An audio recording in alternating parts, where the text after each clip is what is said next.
and in this video, we're going to be taking a look at 5-Minute Fantasies, Week 11, Booming and Busting Wide Receivers. My start of the week, I'm going to say, is Terry McLaurin. Scary Terry is a guy who, for the first several weeks of the season, I had a lot of praise for him.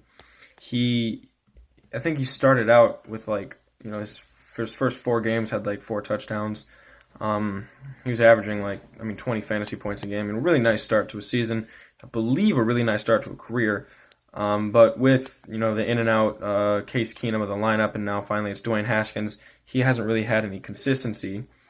Now that Dwayne Haskins isn't the full-time lineup, I'm not really sure how well he'll bode in these matchups. But they are going up against the Jets, who are, one of the worst pass defenses. They're out there with Oakland and Tampa Bay and teams like Arizona, just really can't cover wide receivers at all. So hopefully Terry McLaurin will, reestablish himself as the #1 target on this Washington Redskins team, and be a nice, effective player. I'm going to say start Mohamed Sanu. He is the most talented wide receiver on the New England Patriots roster, and going up against a Philadelphia secondary who, they've been banged up, and but beyond that, they've just been playing poorly. That should bode really well for him, especially coming out of a bye. He'll understand the playbook a lot better, which is really important for New England wide receivers. I'm going to say start Courtland Sutton. Going up against Minnesota. Minnesota has a pretty terrible pass defense, which is one of the reasons why all the talking heads out there, describing how elite Dak is after a great game against Minnesota is not really saying much. But Courtland Sutton, he's in for a big game this week. The Panthers start both of their wide receivers, DJ Moore and Curtis Samuel, going up against Atlanta. Atlanta has a relatively bad, if not awful, a bottom 6 pass defense. That, and it may end up being somewhat of a shootout. You're going to want to start, both of those Panthers receivers if you have them. And then also start Tyler Boyd going up against Oakland. With the new Bengals starter, I don't even know his name right now, but he's been in the lineup for a few weeks now.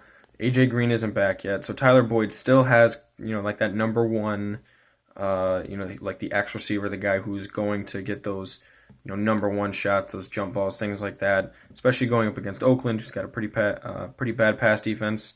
He should be getting the most points so far in Cincinnati this week. I'm going to say sit Mike Evans. He's going to have to face Marshawn Lattimore and the New Orleans Saints again.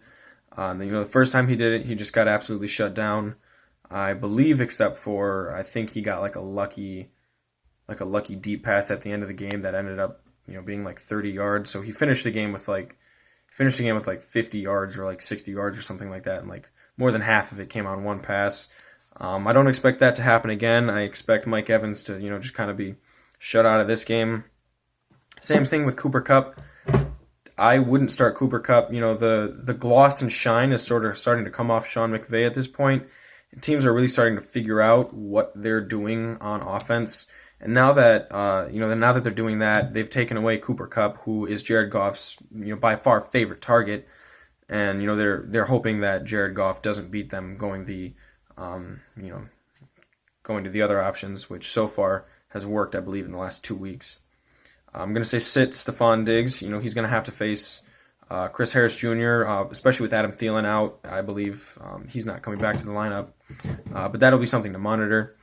Stephon Diggs, he's going to be having to face a pretty good pass rush against a team he's going to have to face a pretty good pass defense with a good pass rush against a team who also doesn't have a great run defense. So this is a really big Dalvin Cook game. Don't expect Stephon Diggs to be much of the game plan. Then you're going to want to sit Kenny Galladay. He doesn't have his starting quarterback in there.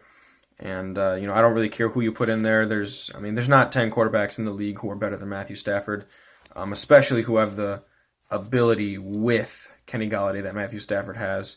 So sit him against Dallas. And then Keenan Allen. Kansas City's not great at covering tight ends, and I think this is going to be another Hunter Henry game, not a Keenan Allen game. So make sure to watch out for that this week.